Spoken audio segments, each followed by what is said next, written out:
a thick influencer and you liked my style, that I was also a curvy, thick influencer and unapologetic about it, right? Absolutely. I want to hear more about that, but I want to tell a quick story first. And this is one of the first interactions I have with a female fan that gave me goosebumps. And I was relatively new to having the concept of a fan, like I was just at Oasis, people would come up and say, I saw your stuff.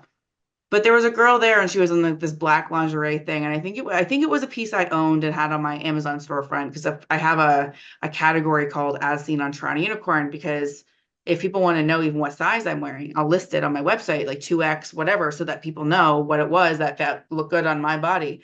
Yeah. And so she said, I saw you on YouTube in lingerie like this. And she said, and you looked unapologetic to be there. And she said, I looked at you and I looked at me and I did not see a very big difference in size and shape.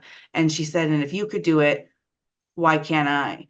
And then the part that gave me goosebumps, which kind of gives me goosebumps now, is that she was sitting beside me in that lingerie in public. And she said, I would never have gotten here before. So it was just the first time I realized that there's so much that this lifestyle and even just the content helps people with, and it's not all about sex. Absolutely. That was kind of a really big thing for myself, actually, was that I think that if we were listening to somebody, and I have nothing against people who are a different size than me, but I feel like people don't really understand what goes on through my mind unless they are a similar size to me. Mhm. So you can sit there as somebody who is half my size and say it's non-judgmental, everybody loves Right. one another, this, that, and the other thing. And I'm like, well, I mean, look at you. Like, of course Right. we're not gonna judge you.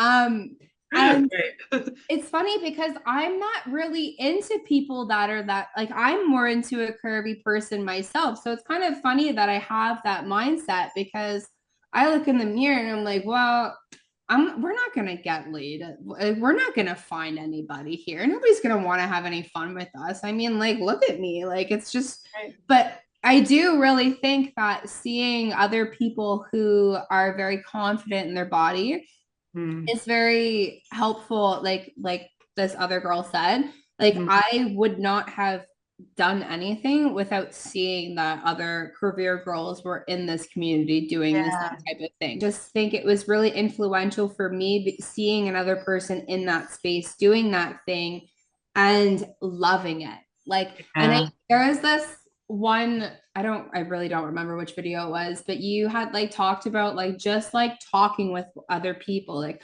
let's go outside and smoke a joint together and get to know one another. I'm like, well, I'm actually a pretty cool person. Like, if Right. people got to know me, they would want to have fun with me. And I'm like, wait, like that's what it's about. Like Right. it's about like that chemistry and getting to know one another and having the like you're there for fun, you're there for pleasure, you're there to have a good time, right? Like, and if you're not into somebody, I think um they'll be polite enough to just say it politely. They're not gonna be like, no, you look like this and you're gross. And no, they're just gonna say, thank you Yeah. very much for your interest. We're not really feeling the vibe and move I, on and find somebody else.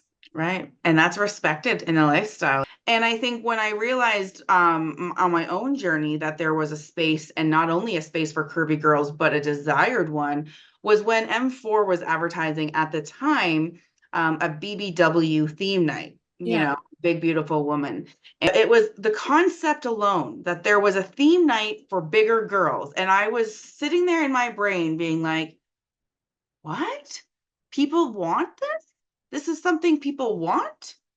And then I didn't even go because I didn't even need to. It was the belief that was there that was the first spark of my fire that made me realize there is a niche market for a lot of things.